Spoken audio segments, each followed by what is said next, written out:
से बर्बाद किते हुण देगा देवन आ गया, तेरी देगा नु की करना है?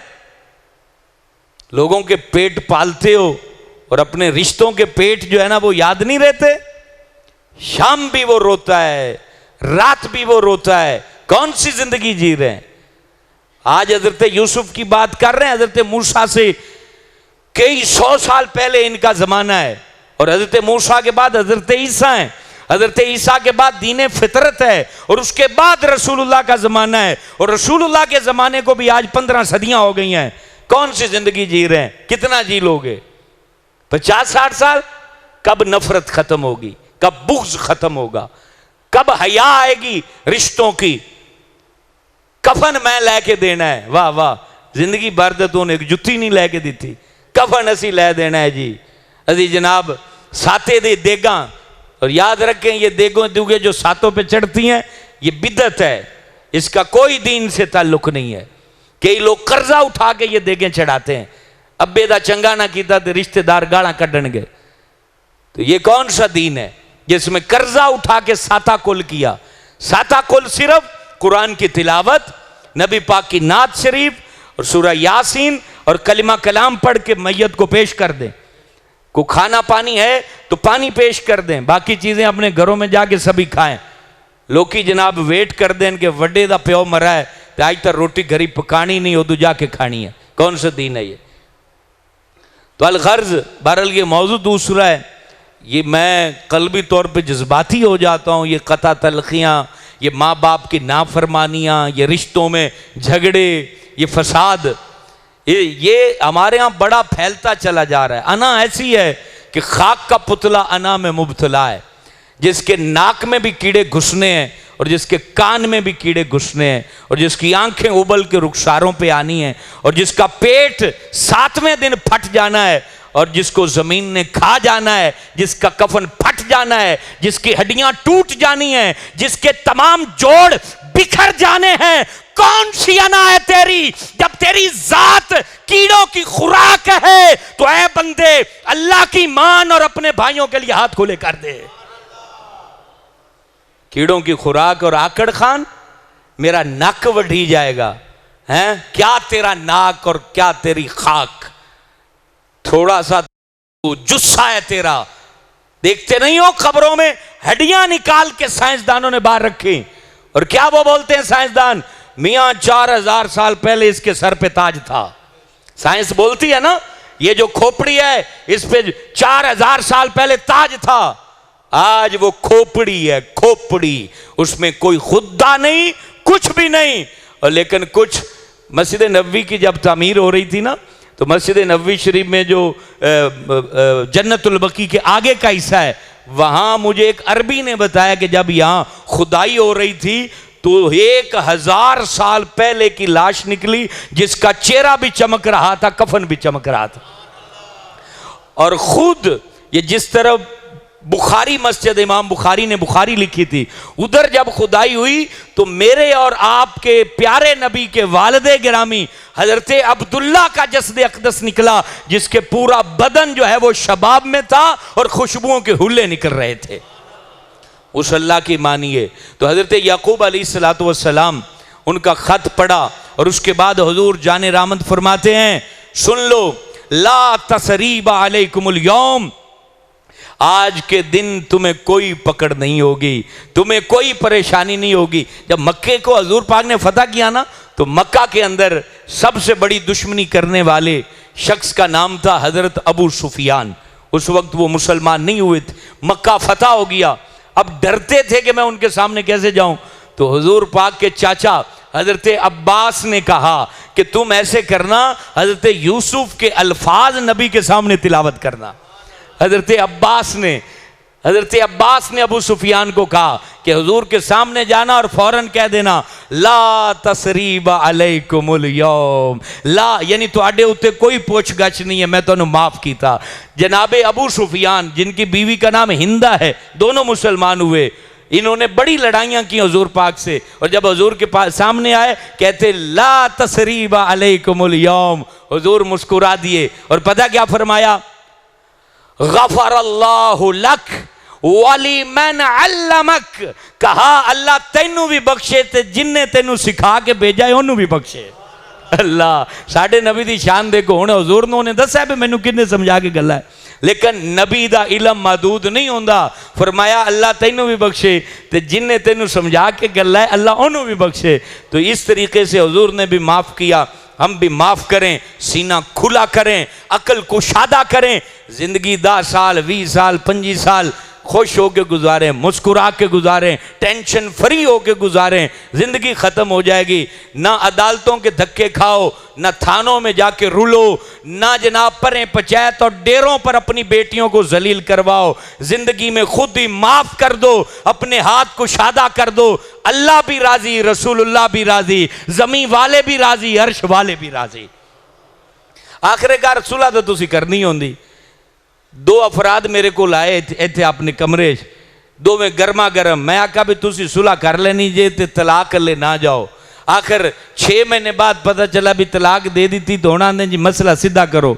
मैं कहा तुहानू मैं पहले क्या सी भी तुसी सुलह करनी है, लिहाजा तलाक लड़की नू भी समझाया भी तलाक ना नवी, लड़के ने भी समझाया ना देवी, तुसी सुलह करनी है, औलाद भी हो जानी, वो सारा कुछ हो गया। दोनों धक्के खाते फिर दिन काम सीधा करो।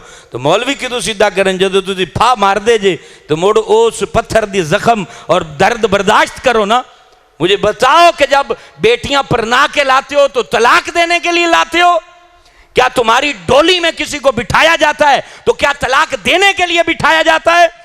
क्या तुम किसी के घर की जेबो जीनत को अपने घर में लाते हो तो उसको जो है तबाह बर्बाद करने के लिए लाते हो? क्या अपनी ख्वाहिश को पूरा करके फिर उसको जलील करने के लिए लाते हो? और बाद में कहते हो 4 पुत्र हैं 3 धियां हैं, की करिए जी सुलह करनी है। तो पहले अंधे थे क्या तलाकें देते और बाद में कहते हो सुलह करनी है? 3 तलाकों तो बाद कोई सुलह शुलह नहीं है। हाँ, लड़की की शादी हो गई और वहां उसका घर ना बसा और उधर से तलाक हुई, इद्दत गुजारी, तो फिर कुरान कहता है कि इससे निकाह हो सकता है। फिर आते हैं जी एक काम बड़ा औखा है तो तलाक सौखी थी जो तूने दे दी। मेरे नबी ने कहा जब तलाक जमीन पर दी जाती है तो अल्लाह का अर्श कांपने लगता है, अल्लाह का अर्श कांपने लगता है। उस टाइम नहीं अकल आती कि ये क्या कर रहे हैं।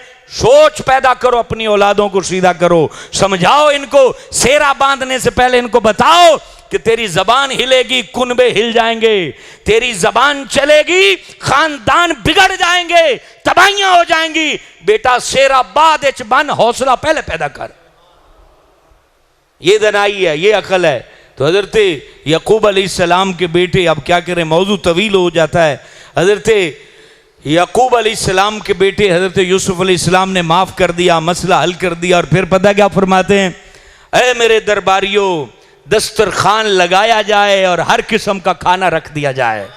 ये ज़रफ़ और जिगर की बात होती है, ये बड़े लोगों की बड़ी बातें होती हैं। ये छोटे लोग नहीं थे ना, का दस्तरखान लगाओ, इनके लिए अनवाओ अक़साम के खाने रखो और मेरे भरावान शानो शौकत नाल खाना खिलाओ। खाना खिलाया और फिर आपने अपनी चादर यूं पेश की, मेरे भाइयों मेरी ये कमीज पेश की, कमीज ले जाओ, इज़हाबू बि कमीसी हाजा, मेरी ये कमीज ले जाओ और मेरे अब्बे दे मुंह ते रख देना, रब नूर अता फरमा देगा। नबियां दी कमीज बड़ी इज्जत वाली होती है। तो ये दी तो हजरत यहूदा आगे बढ़े और कहने लगे भाईजान ये कमीज मुझे दो, क्योंकि आपके खून वाली कमीज भी मैं ले गया था और आज ये बिशारत वाली कमीज भी मैं ही ले जाऊंगा। अल्लाह, ये चले और हजरत यूसुफ ने 200 सवारियां इनको अता की कि शानो शौकत से जाओ और मेरे अब्बा हुजूर को अपने साथ ले आओ। ये होती है बाप की कदर, और बाप की कदर करने वाले को ही फिर शाही ताज भी मिला करते हैं। जिन्ना आस्ते अब्बा खाक होवे ना तो फिर सारी जिंदगी खाक च रुलदे हैं। ज़हन च रखना, जिन्ना मर्जी तू दाना बन जा, डिग्रियां ले ले, जिन्ने मर्जी तेरे कारोबार, अगर तू अब्बे नू कुछ नहीं समझदा तो मस्जिद सदीक़ अकबर च गल सुन ले, दिल ते लिख ले, तू रुल जाएगा, खाक में खाक हो जाएगा, तुझे इज्जत नहीं मिलेगी। इज्जत लेने के लिए सफेद दाढ़ी वाले बाबे की इज्जत करनी पड़ेगी। तेरी दनाई तुझे कुछ नहीं दे सकती, देने वाला तो अल्लाह है। और जो बुढ़े हाथ कंब कंब के उठते हैं ना, तो अल्लाह नूं आंदे ने सोने रब्बा मेरे पुत्र दी खैर होवे, ते कंबे हुए हाथ फरिश्ते थाम लेंदे हैं और अल्लाह ताला उनकी औलाद दी खैर फरमा देंदा है। तू आंदा मैं बड़ा ज़हीना, मैं बड़ा समझदार हाँ, मेरे वर्गा कोई है ही नहीं, अब्बा तू हुण बुढ़ा हो गया है, तेन तो पता ही कोई नहीं, हुण दुनिया बड़ी बदल गई है। ना ना, दुनिया नहीं बदली, तेरे बाबे दे जिगर च ओ गल्लां हैं, अगर तू उन्हां ते अमल कर लवें तो रब ताला कामयाबियां दे दरवाजे तेरे ते खोल देवे। असी जनाब अम्मा दियां बड़ियां गल्लां सुनने हैं। अब्बा वो अहमियत रखता है कि जो अपनी औलाद के लिए गालियां भी सहता है, धक्के भी खाता है, रातों को भी जागता है, उसके दिन भी औलाद के लिए, उसकी रातें भी औलाद के लिए, उसका तड़पना भी औलाद के लिए, उसका बिलखना भी औलाद के लिए, कर्ज उठाना भी औलाद के लिए, अपनी औलाद के लिए सारी सारी रात वो तड़पता रहता है, सांपों की सिरियों को अपने पैरों तले दबाता है, लोगों की बातें सुनता है, केस भुगतता है। उसके बाद वो हराम खोर बड़ा हो के कहता है कि अब्बा तू किता की है, तू लगदा की है साडा। अस्तगफिरुल्लाहिल अज़ीम। ऐसी औलादों से अल्लाह की पनाह, ऐसी औलादों से अल्लाह की पनाह। माँ बाप को राजी रखें, माँ बाप के साथ अच्छा बर्ताव करें। लम्हे गुजरते जाएंगे, तेरी दाढ़ी काली से सफेद होती जाएगी, तेरी कमर झुकती जाएगी, तेरा बेटा तेरी आंखों के सामने बड़ा होगा और फिर तेरी लाठी गिरेगी और बच्चा कहेगा अब्बा आपे चुक ले, क्योंकि उसे पता था इसने भी अब्बे की ताजीम नहीं की। एक गल सच्ची जे हुणे सीधे हो जाओ तो चंगी गल है, नहीं तो गल्लां मेरियां मिंबर दियां याद तुहानूं आनियां हैं। तो आज सीधा हो और बूढ़े बाप की कदर कर। हजरत याकूब के पास काफिला पहुंचा। हजरत याकूब अलैहिस्सलाम की औलाद, ये 11 बेटे जब कनान से बहुत दूर थे, हजरत याकूब आंखें बंद हैं और पोतरे सामने बैठे हैं, आपका कुनबा सामने बैठा है। तो हजरत याकूब कहंदे इन्नी ला अजिदु रीहा यूसुफ, ओ पुत्रो मैनू यूसुफ दी खुशबू आंदी पई है। हाय हाय क्या बात है, क्या बात, कब मैनू यूसुफ दी खुशबू आंदी पई। उन्होंने आगे से कहा कालू इन्नका लफी दलालिकल कदीम। इसका तर्जमा आला हज़रत ने बड़ा खूबसूरत किया, बाकी तर्जमे दुरुस्त नहीं। दलाल कहते हैं गुमराही को। ते पोतरे कदे दादे नू ये नहीं कहते भी तू गुमराह है, तो कहा कि ए हमारे दादा हुजूर आप तो उससे पुरानी मोहब्बत गिरफ्तार जे भी यूसुफ तो तुसी खुद तुहाडे पुत्रा ने आख्या भी वो फौत हो गए, तो हुण उन्हां दी खुशबू किवें आएगी। और फिर अचानक जब काफिला नमूदार हुआ और हजरत याकूब अलैहिस्सलाम के बेटे करीब आए, तो हजरत यहूदा ने वो चादर, वो मुबारक कमीज़, ये कमीज़ वो थी जो हज़रत जिब्राइल ने हज़रत इब्राहीम को आग के वक्त पहनाई थी, और वो हज़रत इब्राहीम ने फिर वो कमीज़ हज़रत इसहाक को अता की थी, हज़रत इसहाक ने वो कमीज़ हज़रत याकूब को अता की थी। और जब जंगल में भाई ले जा रहे थे तो हज़रत याकूब ने वो कमीज़ का तवीज़ बना के यूसुफ के गले में डाल दिया था, और फिर वो कमीज़ दोबारा हज़रत याकूब के पास आई। आंखों पे जब डाली तो अल्लाह ताला ने नूर जो था आंखों का, जो दिखाई नहीं दे रहा था, नबी की तो दिल की भी आंख होती है, जाहिरी आंख का नूर दोबारा बहाल हो गया। और फिर अर्ज की अब्बा जान हमारे भाई को अल्लाह ने बड़ी शाने दी हैं, ताजो तख्त दिया है। तो हजरत याकूब मुस्कुराने लगे और फरमाने लगे मेरे बच्चों, मैंने कहा था ना अल्लाह की रहमत से ना उम्मीद ना होना, अल्लाह की रहमत से ना उम्मीद ना होना। फिर वो लश्कर चलता है, 200 सवारियां इस्तिकबाल के लिए, औलादों के लिए, और ये टोटल लोग थे जो कनान से चले 72 अफराद थे, और बाद में 95 लिखा है। ये बनी इसराइल वाले 72 या 95 मिस्र में आए। मिस्र में जब हजरत यूसुफ अलैहिस्सलाम के करीब पहुंचे तो 4000 सवारियां, किनिया नबी दा लश्कर आ रही है, कितनी 4000, और हर सवारी पे रेशम का झंडा लहरा रहा था। केड़ा झंडा? तो आमद के ऊपर ये झंडा इसलिए लगाते हैं कि ये खुशी का इजहार होता है। तो जिसे हम मौलवियों ने मनाजरों के अंदर डाल दिया है, मनाजरे करो, एक दूजे की राल टपकाओ तो एक दूजे को मारो।